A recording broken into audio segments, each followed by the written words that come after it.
আরেকটা প্রজাতি বের হবে, এর নাম ইয়াজুজ আর মাজুজ। নাম শুনেছেন? এই যে এই সূরার মধ্যেই আছে, এই সূরা কাহাফের কথা বললাম না, সূরা কাহাফের পিছনের দিকে আছে ইন্না ইয়াজুজ ওয়া মাজুজ মুফসিদুনা ফিল আরদ। যুলকারনাইন বাদশার কথা পড়বেন, তিনি এই যে দেয়াল নির্মাণ করে দিয়েছিলেন লোহা এবং তামা দিয়ে, মনে আছে, পড়েছেন? আচ্ছা, এই ইয়াজুজ আর মাজুজ যখন বের হবে পৃথিবীর পানি খেয়ে শেষ করে ফেলে দিবে। এর এত বেশি হিংস্র হবে যে এদের সাথে লড়াই করার মতো ক্ষমতা কোনো মানুষেরই থাকবে না। এমনকি ঈসা আলাইহিস সালামেরও নয়। ঈসা আলাইহিস সালাম তুর পাহাড়ে চলে যাবেন মুসলিমদেরকে নিয়ে, তুর পাহাড়ের ভিতরে মুসলিমরা সেখানে লুকিয়ে থাকবে, পৃথিবীর মেসাকার অবস্থা হয়ে যাবে, পৃথিবীর পানি খেয়ে শেষ করে ফেলে দিবে হিংস্র প্রজাতি। তখন ঈসা আলাইহিস সালাম আল্লাহর কাছে দোয়া করবেন, আল্লাহ এই বিভৎস জাতিকে ধ্বংস করো। আল্লাহ রাব্বুল আলামিন তখন ওই ইয়াজুজ আর মাজুজের এই কাঁধে, ঠিক কাঁধের মাঝখানে একটা ভাইরাস জন্ম দিবেন। কি জন্ম দিবেন? ওই যে বলি না মহামারীর ভাইরাস, অমুক ভাইরাস তমুক ভাইরাস, এই ভাইরাস আরও সামনে আছে বাকি এখন।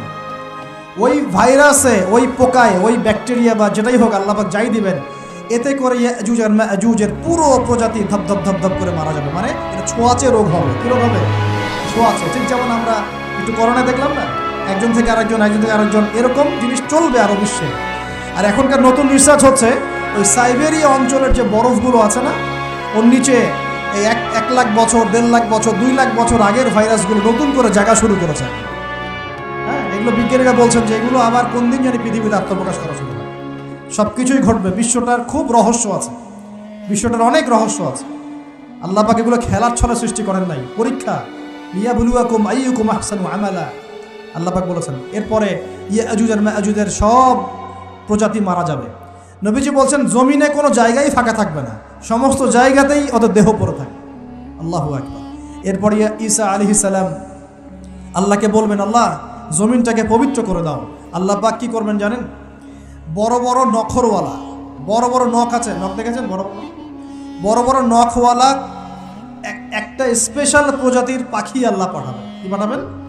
পাখি। এটা কোন পাখি, কি নাম আমরা জানি না, মহাবিশ্বের কোন জায়গা থেকে আসবে তাও জানি না, পৃথিবীতে আসে কিনা তাও জানি না, আল্লাহ পাঠাবেন। আবাবিল, তয়রন আবাবিল যখন আল্লাহ পাখি পাঠিয়েছিলেন না, ও আরসালা আলাইহিম তয়রন আবাবিল, আসলে ওই পাখির নাম কিন্তু আবাবিল না, আবাবিল মানে হচ্ছে ঝাঁকে ঝাঁকে। তো ওই পাখি কি আর দেখা গেছে? ওই রকম করে পাথর কেউ নিক্ষেপ করেছে? আর ঠিক এরকম করে এই এক শ্রেণীর পাখি আল্লাহ পাঠাবেন যাদের নখগুলো খুব বড় বড় হবে, বিশাল বিশাল নখ। এই নখগুলো দিয়ে তারা দেহগুলোকে উঠাবে, উঠিয়ে নিয়ে কোথায় যে ফেলে দেবে আল্লাহ ভালো জানে। সুবহানাল্লাহ, আল্লাহু আকবার। আল্লাহ পাক বিশ্বে কত কি বাকি রেখেছেন। এরপরে আল্লাহ পাক কি করবেন জানেন? আল্লাহ পাক বৃষ্টি বর্ষণ করবেন। এত বেশি বৃষ্টি হবে, এত বৃষ্টি হবে, জমিন ধুয়ে পরিষ্কার হয়ে যাবে। হাদিসে আসছে জমিন একদম চকচক করবে, জমিনটা পরিষ্কার হয়ে চকচক করতে থাকবে। এরপরে কারণ ওই ভাইরাস তো ধুইতে হবে না, ভাইরাসকে ধুয়ে সাফ করতে হবে। তারপরে ঈসা আলাইহিস সালামের সময়ে বলা হচ্ছে, তার সময়ে একটা ডালিম দেখেছেন কিনা? আনার ডালিম, এই ডালিমের যে খোসা হয় না, এই ডালিমের খোসার নিচে একটা পুরো পরিবার আশ্রয় নিতে পারবে। কি বুঝলেন? এত বড় বড় ফল হবে, এত বরকত হবে জমিনের মধ্যে। কখন বরকত হয়? যখন একটা জনপদের অধিবাসীরা আল্লাহর সামনে আত্মসমর্পণ করে, তখন আল্লাহ বরকত দেন। আমরা কি আত্মসমর্পণ করছি? এই জন্যই তো অর্থনৈতিক মন্দা চলছে। এমনি নাকি? সুদ খাচ্ছেন, দিব্যি ঘুষ খাচ্ছেন, দুর্নীতি করছেন, জেনা করছেন, মানুষের সম্পদ আত্মসাৎ করছেন, মাপে কম দিচ্ছেন, আবার নামাজও পড়ছেন, মাশাআল্লাহ। তো বরকত কোত্থেকে আসবে? তো বরকত কখন আসে? যখন একটা কম আল্লাহর সামনে সম্পূর্ণ আত্মসমর্পণ করে। একটা ডালিম হবে, এটা রূপকথা নয়, এগুলো গাল গল্প বলছি না। এই প্রতিটা কথা আল্লাহ পাকের ওহী থেকে আসছে, এর একটা কথা মিথ্যা হবে না ইনশাআল্লাহ তাআলা। বিশ্ববাসীরা দেখবে একটা ডালিমের নিচে একটা পরিবার আশ্রয় নিতে পারবে। এত স্পেসিফিকলি বলা হয়েছে হাদিসগুলোতে। নবী সাল্লাল্লাহু আলাইহি ওয়াসাল্লাম বলেছেন যে 10 জন ঘোড়সাওয়ার, কয়জন ঘোড়সাওয়ার? 10 জন ঘোড়সাওয়ার বের হবে ইমাম মাহদীর সময়, যারা খোঁজ নিতে যাবে যে দেখি দাজ্জাল বের হয়েছে কিনা। ঘোড়ায় করে খোঁজ নিতে যাবে, দেখি দাজ্জাল বের হয়েছে কিনা। ওই 10, নবীজি বলছেন আমি ওই 10 জনের নামও জানি, ওদের বাবার নামও জানি। সুবহানাল্লাহ, এত স্পেসিফিক জ্ঞান দেওয়া হয়েছে আল্লাহর পক্ষ থেকে নবী সাল্লাল্লাহু আলাইহি ওয়াসাল্লামকে। তার হাদিস থেকে বলছি ডালিমের নিচে পরিবার আশ্রয় নিতে পারে। তো অনেকে হয়তো হাসবে, কি বলে একটু উল্টা পাল্টা কথা, তাই না? নাস্তিকরা মনে করতে পারে যে হাসবে, আরে হাহারি এক দিয়ে রেখে দেবে। এখন মানুষ ফেসবুকের মতো চিন্তা করে, ফেসবুকের মতো হাসে, ফেসবুকের মতো কাঁদে, মানুষ এখন রোবটিক হয়ে গেছে, ঠিক আছে? আচ্ছা, তো এরপর কি? এরপরে বরকতের এই সময়টা শেষ হয়ে যাবে কখন? যখন মানুষ আবার সেই জেনা, পাপ, শিরিক, কুফর এগুলোতে লিপ্ত হবে। আল্লাহ রাসূল বলছেন এমন একটা মানুষও বাকি থাকবে না, একটা মানুষও না যে খালি লা ইলাহা ইল্লাল্লাহ কালিমাটা পড়তে জানে, এমন একটা মানুষও বাকি থাকবে না। বলেন নাউযুবিল্লাহ। ওরা হবে এই পৃথিবীর সবচেয়ে নিকৃষ্ট মানুষ। ওদের চেয়ে নিকৃষ্ট কোনো মানুষ এই পৃথিবীতে হবে না। এখনও কি এরকম সময় আসে নাই? এখন কি লা ইলাহা ইল্লাল্লাহ আছে না? পূর্ণাঙ্গ প্রয়োগটা নাই, কিন্তু কালিমা তো আছে কি না?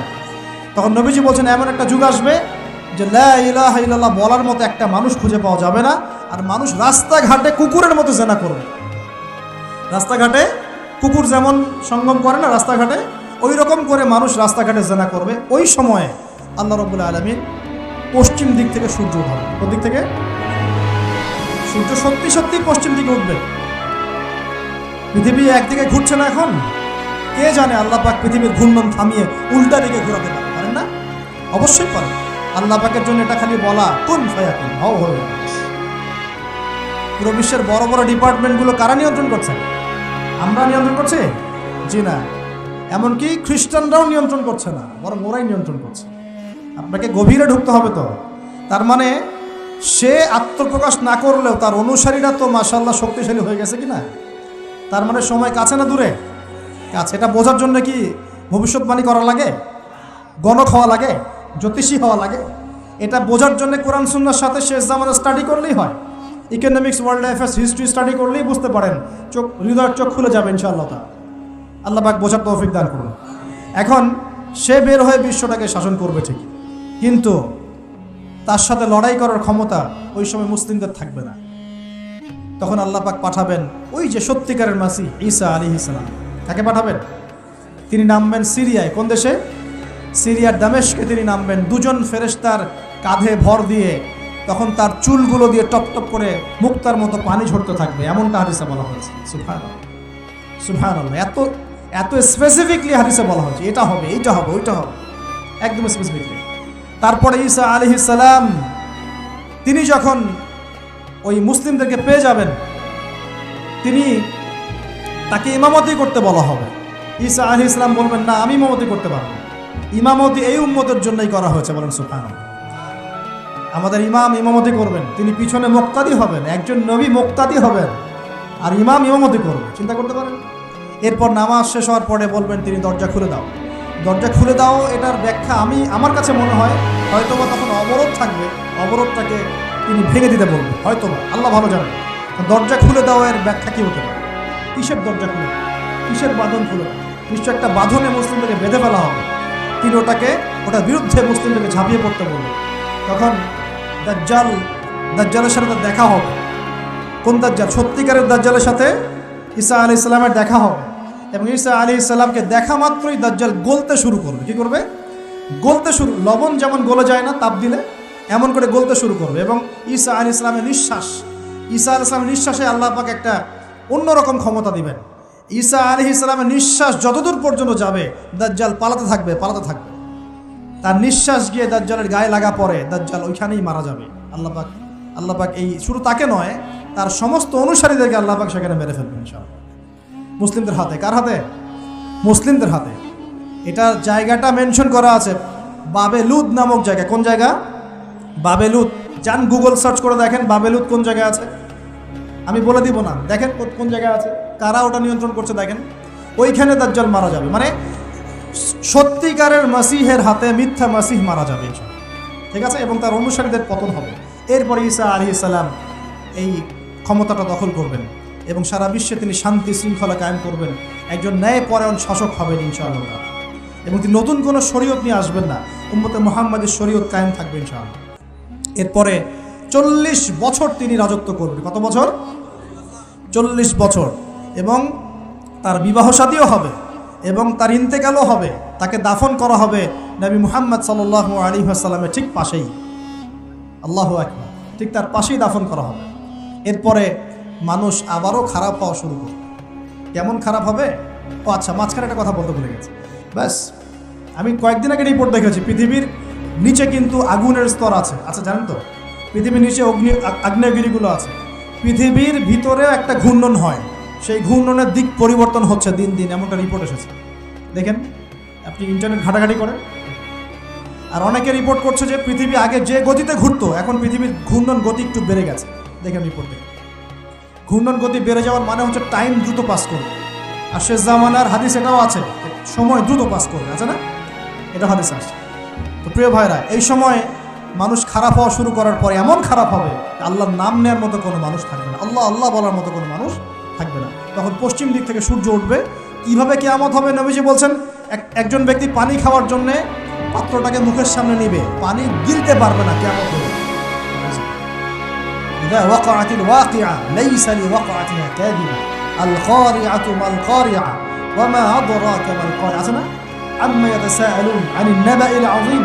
কত সূরা আছে কিয়ামত সংক্রান্ত, পড়ে দেখেন। ইযা যুলজিলাতিল আরদু জিলজালাহা ওয়া আখরাজাতিল আরদু আথকালাহা ইযা শামসু কুওয়িরাত ওয়া ইযা নুজুমু কাদারাত। এই সূরাগুলো পড়ে দেখেন। আম্মা পাড়ার শেষ পাড়াটা, যেটা 30তম পাড়া, এর সূরাগুলো পড়ে দেখেন। কিয়ামত চোখে দেখতে পারবেন ইনশাআল্লাহ। সিংহায় ফুঁক দেওয়া হবে। আল্লাহ পাকের ফেরেশতার এত ক্ষমতা আল্লাহ দিয়েছেন, একটা ফুয়ে পুরো মহাবিশ্ব ধ্বংস হয়ে যাবে ইনশাআল্লাহ। চারটাখানি কথা নাকি?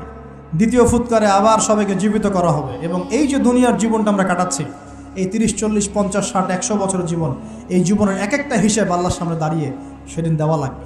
অতএব এই দুনিয়ার জীবনটাতে প্রস্তুতি গ্রহণ করি, 5 ওয়াক্ত নামাজ পড়ি, যাকাত দেই, কালিমা বোঝার চেষ্টা করি, আল্লাহ তাওহীদ শিখি, জানি, বুঝি, নবীর সুন্নত অনুযায়ী আমল করি, হালাল খাই, পরিবার গড়ি, মানুষকে সৎ কাজে দাওয়াত দেই, অসৎ কাজে নিষেধ করি, ইসলামকে আল্লাহর জমিনে প্রতিষ্ঠা করার চেষ্টা করি। আল্লাহ পাক যা দিয়েছেন, জানমাল, সময়, শ্রম, আল্লাহ পাক যা দিয়েছেন, ক্ষমতা, প্রতিপত্তি, সম্পদ, এগুলোকে আল্লাহর দ্বীনের জন্য ব্যয় করি। ইনশাআল্লাহ দুনিয়া সফল হব, পরকালে সফল হব ইনশাআল্লাহু আযজা ওয়া জাল্লা। আল্লাহ পাক আমাদের সবাইকে সমকালীন ফিতনাগুলো সম্পর্কে সচেতন থাকার তৌফিক দান করুন, এবং এই রমজান, আসন্ন রমজানে পরিপূর্ণরূপে ইবাদত করার তৌফিক দান করুন, এবং এই ইবাদত এবং শিক্ষাগুলোকে সারা বছর ধরে রাখার তৌফিক দান করুন, এবং জামানা সম্পর্কে সচেতন থেকে আগামী দিনে যা হবে সেভাবে পদক্ষেপ নেওয়ার তৌফিক আল্লাহ পাক দান করুন। আমিন।